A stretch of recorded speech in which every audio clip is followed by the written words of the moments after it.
not only happening so far, but what will be happening as the week go ahead. And, you know, I don't know what else will. This is one of the most interesting, I want to say is a better word, interesting, exciting, and certainly probably boggling for a few of these teams when it comes to how all this plays out and how the winner is chosen by when it's all said and done. Today has just been unbelievable. It's everything that I want. It's everything that we expect. Top teams performing at the highest levels. Plenty of action. Plenty of 1v2s, 1v3. Yeet. Yeah. It's like a Mario jump. Great damage in a big international scene. That's wonderful news to me, considering that was the one accolade they were missing. However, we are seeing Multi-Circle Gaming beating Shoot to Kill to the punch here, it seems, or at least some part. Luke has made it to the compound, but he's in a 1v3. Alo's just been knocked, and now this is not looking good. He knows he's in trouble here, and I think he knows that backing away may not even be an option potentially at this point. See Tank patrolling the outskirts, Uncivil's left on the low ground, and already Lingdu's found Luke 12, so this push was ripped to shreds very easily. A little overconfident, maybe. I mean, they're coming off the back of a 16th place finish with 0 kills as well. We were talking about one of the previous games, it was okay, or the first game of Erangel, should we say, getting a low placement, but they had 10 frags to boot as well. This revive is absolutely a necessity. Like, to be able to pull 2 back would be something that you can try and formulate. If someone gets this, like, all right, run inside, boys, run inside, because they're already at the gates. You need to see Purdy Curdy take some level of a stance, because Alo, unfortunately, will not be much use if he just bounces that off the back of the wall.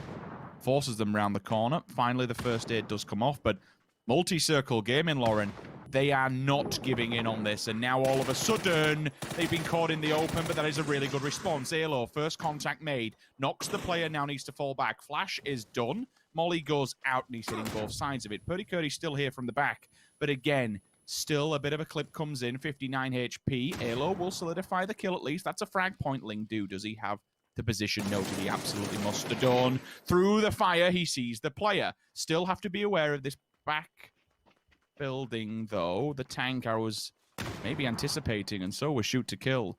Somebody trying to wrap around them, and instead, death comes from above. Oh, look at this. They're never going to consider that. Not for the first fight.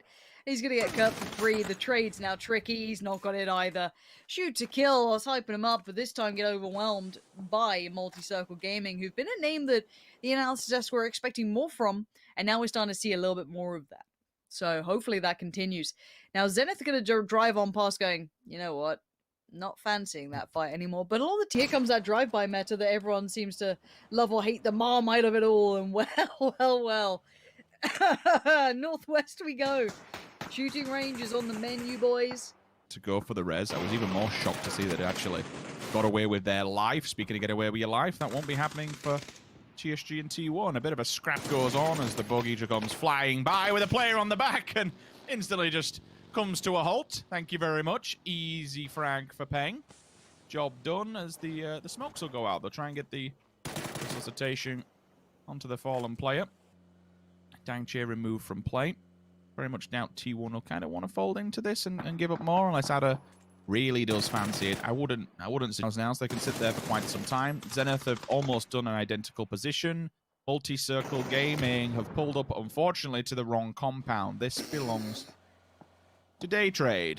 But Daytrade, the main priority area, so to speak. Or for you looking for a place to call home, flying through the air like they just do not care whatsoever. That's now allowed VP to backfill this one. They come into the fold, but Lou's going for it damaged. He has to be really quick on this one. Batul and Spyro fall simultaneously. Hyruzen, what's left in the tank, my dude? Because you have to stand the test of time here. Lou is damaged, and he can't really do too much about hold point and wait for them to make the first mistake. He's just firing bullets and hoping that he gets pinged at a different angle. That's Lurena. That is devastating. This has just gone horribly wrong for VP. Hyruzen is forced into medical emergency mode. Nade goes up. If it finds a target, it'll be devastating. Oh, and it does. This is so bad. VP, you've just come off the back of 30 points, and now you're staring down the barrel of 15th place. Oh, the flash is so good as well. No escaping it. Oath, sweep and clear, making it look almost too easy. Off the back of that great work from Relo, finding all that information and that initial knock, and it worked so perfectly as soon as he started the engage. Now, we are seeing FaZe looking for a bit of a fight, but we see a pull-up. LG Divine, Tianba are good at holding this. We already seen Lorena looking sharp today. Molotov towards the entrance. No one's coming in here. Look at this hold. Not even a shot back. Finally, one comes through, but that is it. Another player should get away with his life, I would assume. That is a big old assume that Snakers gets back with the rest of the team. Na'Vi a little bit slow here. With Na'Vi potentially towards Ence, TSG, and Tianba. That is a lot of teams. Na'Vi have not been in the sharpest form either. We saw Besto with an individual moment, but this has not been a wondrous tournament for them, and it's not being anymore. Rustamar posts that for free, turns around casually, finds Volleybear, making it look oh so simple. And again, Na'Vi sadly on the receiving end. Besto's getting a lot of shots put down towards him. I'm not sure if he's going to make it through towards supporting his team. There's the nade back from Senya. But as said, this is a bloodbath over here. There's 3-4 teams all staring this way, and Ence so far are the victors of the vast majority of it. Tianba and TSG are also just lurking this way. Every single bullet that lands, everyone that's fired is just another dinner bell rang. To try and capitalize and pick up some free points, third party, fourth party, whatever else works. Besto is working with the Grows, and there's two players in front of him that are a little bit damaged, so maybe he can get the easy cleanup here onto Ence. If they don't finish him, TSG or Tianba sure damn well will. From the blue, he tries to get the flush. He does at least confirm it. And Ence, unfortunately, now have to deal with what's directly in front of them. They are luckily running parallel to TSG. TSG have opted to not engaging this one and kind of pull more towards the shooting range, and it's actually gone and benefited them their way. Now shooting range really becomes exactly that. This is where a lot of teams might just, you know, basically just book it towards it and hope for the best. Liquid holds very high ground, so that basically cuts all that off. But in order to get to it, we have to take out this fight first. So Tianba do find Oath. They are being shot from the side. Let's not forget about that. Daytrade is still within reaching distance of this one. And Oath are unfortunately on the back foot.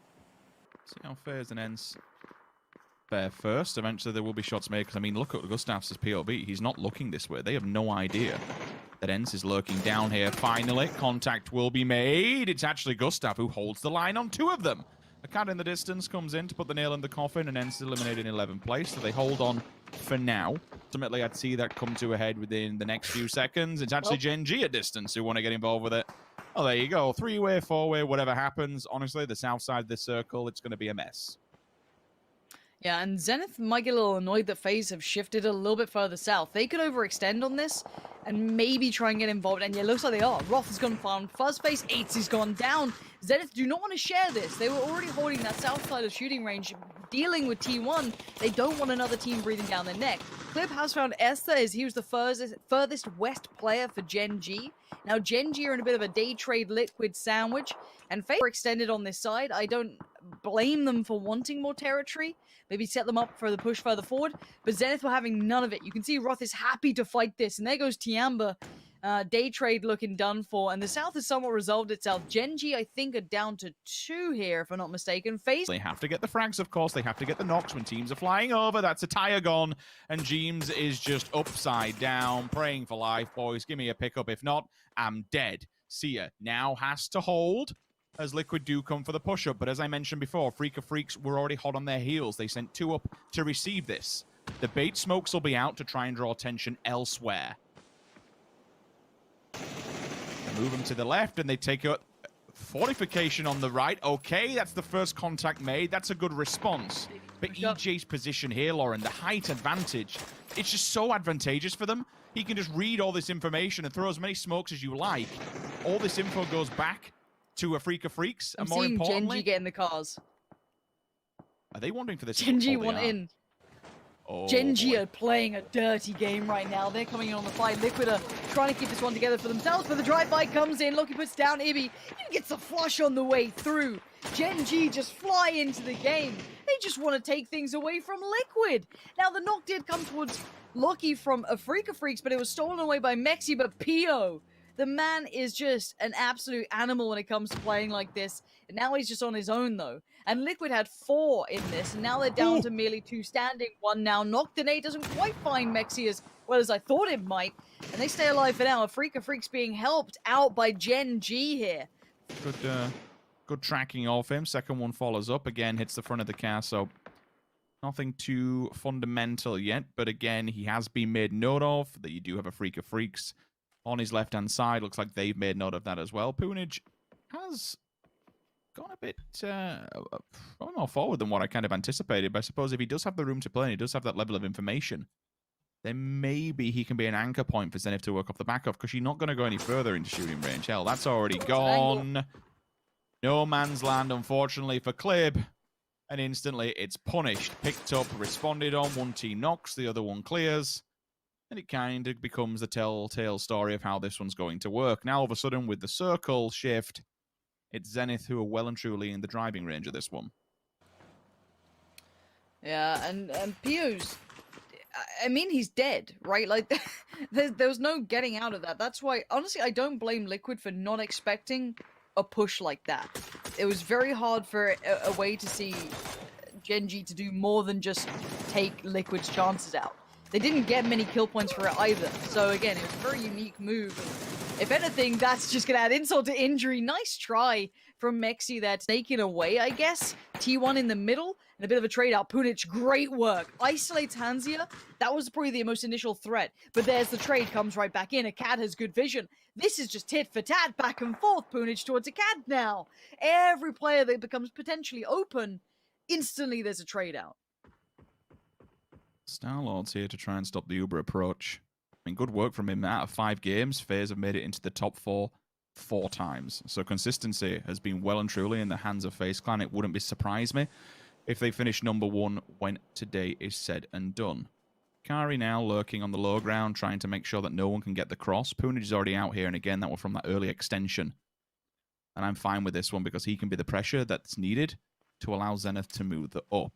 Now, the problem is, do they realize you'd have to anticipate the smokes are definitely not fake smokes. These are building a wall so that Afreeca Freecs can move forward. Once again, everyone still has to do the work while Zenith are left in the middle. Provided they don't make a meal of this, and provided they don't get hit by T1, they should be okay. 2-2 split. 2 to guard the shooting range, 2 basically to guard and keep a track of Afreeca Freecs. Great nade will bolster that. A cat goes down. Now they're left with 2 players to try and hold on to this one against the 4 stack in the middle. I'm giving credit to Poonage here a great amount. His ability to maintain circle presence has been very impressive.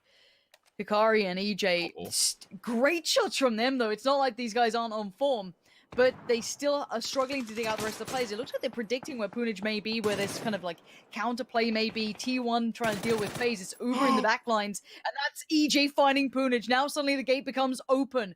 Roth is isolated, and so is Kickstart. They were in the different squads, one dealing with the T1 side and one dealing with the Afreeca Freecs side. So now suddenly this becomes scary. This opens up so many more chances for Hikari and EJ to do work. And there you go, you're going to see another big angle for Hikari. No. And this is what we mean when we speak about Afreeca Freecs. Once that ball is rolling with them, they are nuts to try and handle. But Uber, a bit of an animal within his own right. Adder on the other side, literally in the shooting range, using the cover so well.